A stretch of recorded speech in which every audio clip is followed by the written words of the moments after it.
Hi, I'm Sarah Ryrie, and you're watching MediaPlex Live at 1.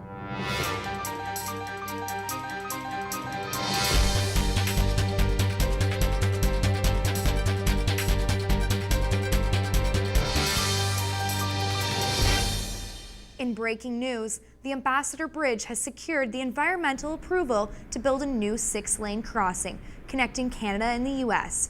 This initiative will cost the Canadian government $631 million over the next 2 years. The synthetic ice installed at Charles Clark Square was removed Wednesday after the ice was deemed soft and tough to skate on. Mayor Eddie Francis assured the public they would get to skate outside and the real ice will be installed. The cost could be between $50,000 and $70,000. A dramatic production, Inside the Burden, Stories of Refugee Youth, is being created to showcase the challenges and obstacles they went through while journeying to create a new life in Canada. The play will open to the public February 26th and 27th at the Old Walkerville Theatre. And it all brings you back up onto the top, okay? Because you go back to the moment in time, okay? Or the moment where it began. It's important that Windsor supports plays like this because we have to show our youth that they are being heard and that we do care. Windsor's a diverse city. It's one of the most diverse cities in all of Canada, second in all of Ontario.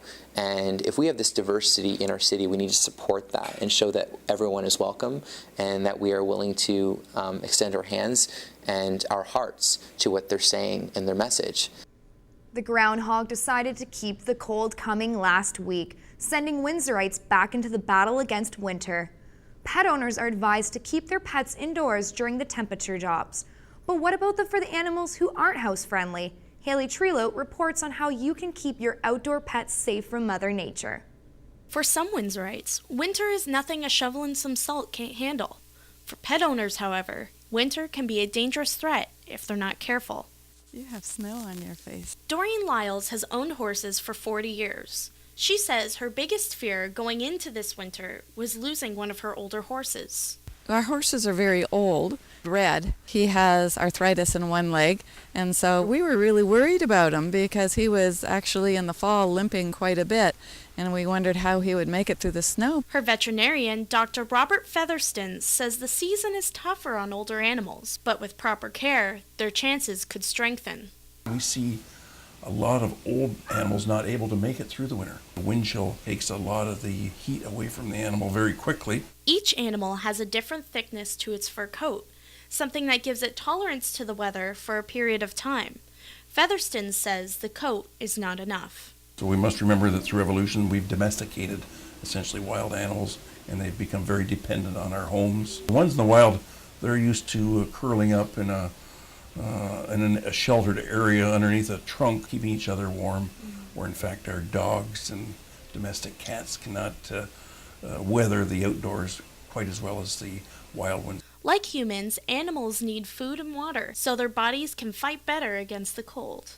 If these standards aren't met, Windsor's Humane Society gets the call. There are standards of care that we have to follow that have been developed for various farm animals. People might feel that we're not taking action on a situation, but the reality is we can only enforce the standards that the law gives us. If the standards say that shelter is adequate, can't force them as long as the animals are in good body condition. As for Red and his herd, all their lives they've been outside, so they're used to being outside day and night. When the alerts go out, you should bring the animals in. We make sure that they're in for sure.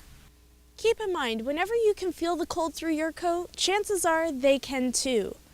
Try to bring your animals in whenever you feel Jack Frost is about to strike, and keep an eye on your local forecast for any warnings to bring your animals inside. Reporting for MediaPlex News, I'm Haley Trelow. Now looking to weather, today will be mainly sunny with a high of -3.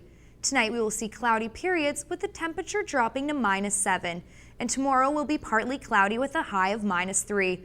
For anyone not watching the game, midway through the second period, Sidney Crosby and Team Canada is in the lead 1-0 against Norway. I'm Sarah Ryrie, and you've been watching MediaPlex Live at 1. Let's go, Canada!